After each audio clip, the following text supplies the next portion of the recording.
Hello class 9th students. Lines and angles के second exercise के third question को हम लोग आज की वीडियो में सॉल्व करेंगे। क्वेश्चन में हमें दिया है कि पी क्यू जो है वो एस टी के पैरेलल है, मतलब ये वाली जो लाइन है वो इस वाले लाइन के पैरेलल है। ये वाली जो लाइन है वो इस वाले लाइन के पैरेलल हमें क्वेश्चन में दिया है। क्वेश्चन में कह रहा है एंगल पी क्यू आर की वैल्यू 110 है, मतलब ये वाला जो एंगल है 110 है। आर एस टी का वैल्यू 130 है, मतलब ये वाला एंगल जो है 130 है। क्यू आर एस निकालना है। पहले देखते हैं क्यू आर एस है तो है कहाँ पे, छुपा हुआ है क्या कहीं। तो ये है Q, ये है R और ये है S। तो हमें क्यू आर एस निकालना था जो कि ये वाला एंगल हुआ। ठीक है, तो मैं इसको शेड कर देता हूँ ब्लू से। ठीक है, हमें इस वाले एंगल को निकालना है। दिख गया कि नहीं आपको? बताइए कौन सा एंगल निकालना है। आपको ये वाला एंगल निकालना है। कैसे निकालेंगे, इसके लिए कुछ बातें आपको पता होनी चाहिए, जैसे sum of all angles of a triangle hint मत देखिएगा, हिंट से हम लोग अलग सोल्यूशन देंगे। Sum of all angles of a triangle is 180।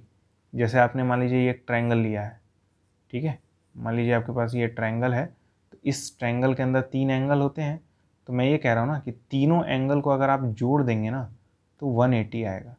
ठीक है, किसी भी ट्रायंगल में तीनों एंगल का जो सम होता है वो 180 होता है, यही मैंने बात यहाँ पे लिखी है। और हमें क्वेश्चन में दिया था कि ये वाली जो लाइन है वो इस वाले लाइन के क्या है, पैरेलल है। इसी बात का फ़ायदा उठाएंगे, क्योंकि हमें पता है कि जब भी ये पैरेलल बोलता है ना तो समझ जाइए अल्टरनेट इंटीरियर एंगल का कॉन्सेप्ट तो लगने ही वाला है। ठीक है, हम लोग क्या करेंगे, हम लोग ये जो लाइन दिख रही है ना आपको, ये पी क्यू, इसको खींच के ऐसे लंबा ले जाएंगे आगे। ठीक है, तो इसको ऐसे खींच के आगे लंबा ले गए, कोई दिक्कत आपको? ठीक है, अब देखिएगा, मैं आपसे पूछ रहा हूँ अगर ये वाला एंगल 110 है तो ये बगल वाला एंगल कितना होगा। ये एंगल अगर 110 है तो ये वाला एंगल कितना होगा। इस एंगल और इस एंगल को जोड़ने पे 180 आना चाहिए था। तो अगर ये वाला एंगल 110 है तो ये बगल वाला 70 होना चाहिए। ठीक है, तो मैं लिख सकता हूँ क्या कि ये बगल वाला एंगल 70 होगा। ठीक है, क्लियर है। अरे भाई ये एंगल अगर 110 था तो बगल वाला 70 होगा ना, क्योंकि किसी भी लाइन के ऊपर सारे एंगल को जोड़ने पे 180 आता है।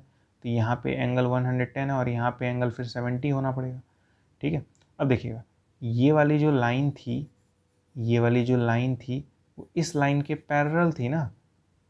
ये वाली जो लाइन थी वो इस वाले लाइन के पैरेलल थी, तो अल्टरनेट इंटीरियर एंगल लगा सकते हैं। ये एंगल अगर 130 है तो ये वाला एंगल भी तो 130 होगा। Parallel angles, alternate interior angles, ये भी एंगल क्या होगा, 130 होगा। ठीक है, ऐसे मैं लिख देता हूँ, ये भी एंगल क्या होगा, 130 होगा। क्यों? देखिए, ये वाला एंगल और ये वाला एंगल अल्टरनेट इंटीरियर एंगल्स हैं, तो अल्टरनेट इंटीरियर एंगल्स आपस में इक्वल होते हैं। ठीक है, एक एंगल इस साइड है और एक एंगल इस साइड है, तो ये वाला जो एंगल होगा इस वाले एंगल के इक्वल होगा, यही अल्टरनेट इंटीरियर एंगल थ्योरम है। ठीक है, अब देखिएगा, अगर ये वाला एंगल 130 है तो ये नीचे वाला एंगल कितना होगा, क्योंकि ये एक स्ट्रेट लाइन है और स्ट्रेट लाइन पे सारे एंगल को जोड़ने पे 180 आना चाहिए। तो अगर ये वाला एंगल 130 है तो नीचे वाला एंगल कितना होगा, 50 होगा, है ना। तो मैं कह सकता हूँ ये नीचे वाला एंगल क्या होगा, 50 होगा। सही बात है। अब ये एंगल अगर 130 है तो नीचे वाला एंगल 50 होगा ना। अब देखिएगा बहुत ध्यान से, अभी जो मैंने बताया क्या है कि किसी भी ट्रायंगल में तीनों एंगल का जो सम होता है 180 होता है। तो यहाँ पे एक ट्रायंगल बनते हुए नज़र आ रहा है कि नहीं, ट्रायंगल बन रहा है कि नहीं, बिल्कुल बन रहा है, जिसमें हमें 2 एंगल मालूम है, एक ये और एक ये। तीसरा एंगल निकालना है जिसको मैं x मान ले रहा हूँ। अगर मैं इस एंगल को x मान लूँ तो ये तो क्लियर है ना कि x + 70 + 50 जो होगा वो 180 के इक्वल होगा। अरे भाई ये एक ट्रायंगल है और ट्रायंगल में तीनों एंगल का सम क्या होता है, 180 होता है।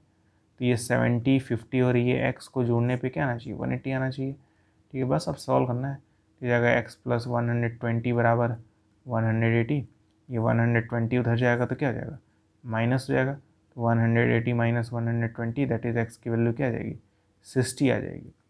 और ये जो x है यही तो QRS है, हमें QRS ही तो निकालना था, QRS। तो मैं ऐसा कह सकता हूँ क्या कि एंगल QRS की वैल्यू क्या आ गई, 60 डिग्री आ गई। यही हमारा आंसर है। हम लोग किस्मत वाले हैं, कितना आसानी से आ गया। देखिएगा फिर से समझा दे रहा हूँ, हम लोगों ने क्या किया था, इस वाले लाइन को खींच के आगे तक ले गए। ये वाला एंगल अगर 110 है तो बगल वाला 70 हो जाएगा, ये वाला एंगल अगर 130 है तो ये वाला एंगल भी 130 हो जाएगा, नीचे वाला फिर 50 हो जाएगा, और तीनों एंगल का सम 180 होता है। उसी बात का मैंने फ़ायदा उठा के एक्स की वैल्यू निकाली, आंसर आ गया। उम्मीद करता हूँ आपको ये क्वेश्चन समझ में आया होगा। ठीक है, समझ में आया है तो कमेंट बॉक्स में ये वाला एंगल बताइएगा कितना होगा, ये वाला एंगल कमेंट बॉक्स में बताइएगा, और वीडियो को लाइक जरूर करिएगा। मिलते हैं अगले वीडियो में, तब तक के लिए गुड बाय।